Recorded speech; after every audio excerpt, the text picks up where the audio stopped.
क्या भारत एक हिंदू राष्ट्र नहीं है? यदि यहाँ की बहुसंख्यक आबादी हिंदू है तो हिंदुस्तान को हिंदू राष्ट्र होना चाहिए। यह सवाल आजकल सोशल मीडिया में ट्रेंडिंग कर रहा है। प्रधानमंत्री नरेंद्र मोदी पर आरोप लगाया गया है कि भाजपा एवं नरेंद्र मोदी भारत को एक हिंदू राष्ट्र बनाना चाहते हैं। इस आरोप के बाद सोशल मीडिया प्लेटफॉर्म सवालों से भर गए हैं। एक वायरल पोस्ट में लिखा गया था कि भारत में ऐसा क्या गलत है कि हिंदू राष्ट्र ना बनाया जा सके। इसके बारे में कुछ तर्क भी प्रस्तुत किए गए हैं। भारतवर्ष नामक एक सभ्यता 5000 वर्ष पुरानी है, जिसे कोई भूमिका नहीं चाहिए। विश्व में यह 95% हिंदुओं की मातृभूमि है और सनातन हिंदू धर्म की जन्मस्थली भी है। भारत को अपने आप को हिंदू राष्ट्र के तौर पर पहचान कराने में कोई शर्म महसूस नहीं करनी चाहिए और इसमें कोई हर्ज भी नहीं है। उदारवादी वाम दलों को 53 मुस्लिम प्रभावित देशों के साथ कोई परेशानी नहीं। 15 राष्ट्रों में 100% ईसाई प्रभावित देश भी हैं, जहां पर ईसाई धर्म आधिकारिक धर्म है। इन ईसाई राष्ट्रों में England, Greece, Iceland, Norway, Hungary, Denmark तथा 6 बौद्ध देश हैं, जिसमें इसराइल एक यहूदी देश है। मगर जब भारत की बात की जाती है तो तर्क समझने के लिए असफल क्यों हो जाता है कि हिंदू धर्म भारत का क्यों नहीं राज्य धर्म हो सकता है। अभी तक ऐसा कोई प्रमाण सामने नहीं आया है कि यह देश सांप्रदायिक प्रकृति के लिए खतरा है।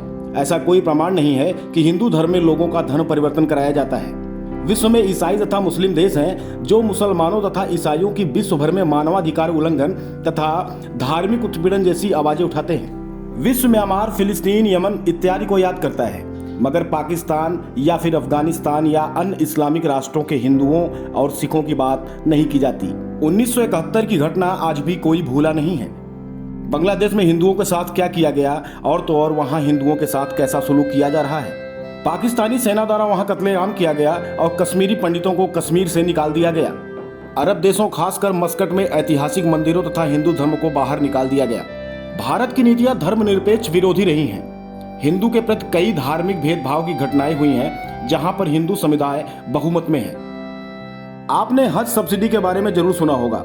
2000 से लेकर 1.5 मिलियन मुसलमानों ने सब्सिडी का इस्तेमाल किया।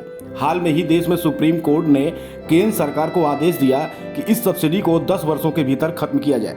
कौन सा धर्मनिरपेक्ष देश है कि एक ही धर्म को मानने वाले समूह के धार्मिक पर्यटन के लिए सब्सिडी देगा?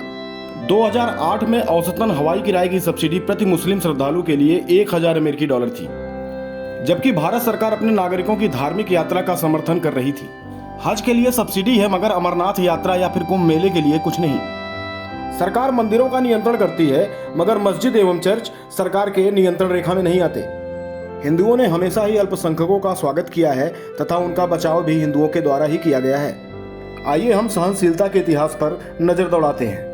हिंदू समुदाय ने भारत में परासरियों का स्वागत किया है, जबकि विश्व भर में उनका उत्पीड़न हुआ है। 2000 वर्ष पूर्व यहूदी जनजात ने भारत में शरण ली और यही बात 1800 वर्ष पहले सीरियाई ईसाइयों के लिए भी है। आज भारत धर्मनिरपेक्ष है, जो न केवल 1976 के संवैधानिक संशोधन, वकीलों तथा कानून निर्माताओं के कारण है।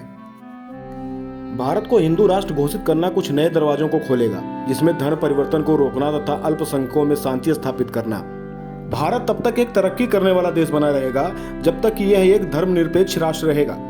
भारत एक धर्मनिरपेक्ष देश तभी बना रहेगा यदि अपनी जनसांख्यिकी में हिंदुओं का वर्चस्व फैलाए रखेगा। लेखक खालिद उमर कहते हैं कि धर्मनिरपेक्षता तथा धार्मिक सहनशीलता इस क्षेत्र के निवासियों की प्रकृति रही है और यह मुस्लिम हमलावरों के इस भूमि पर कदम रखने के पहले से व्याप्त है। मुस्लिम भारत के उपमहाद्वीप में करीब 1000 ईस्वी से शुरू हुए, जो कि 1739 तक कई शताब्दियों तक रहे। 100 बिलियन हिंदुओं की तबाही शायद विश्व के इतिहास में सबसे बड़े सर्वनाश की मिसाल है। इन हमलावरों से हिंदुओं ने कभी भी बदले की भावना नहीं रखी। हिंदू राष्ट्र में गैर हिंदुओं की धार्मिक आजादी नहीं काटी जानी चाहिए।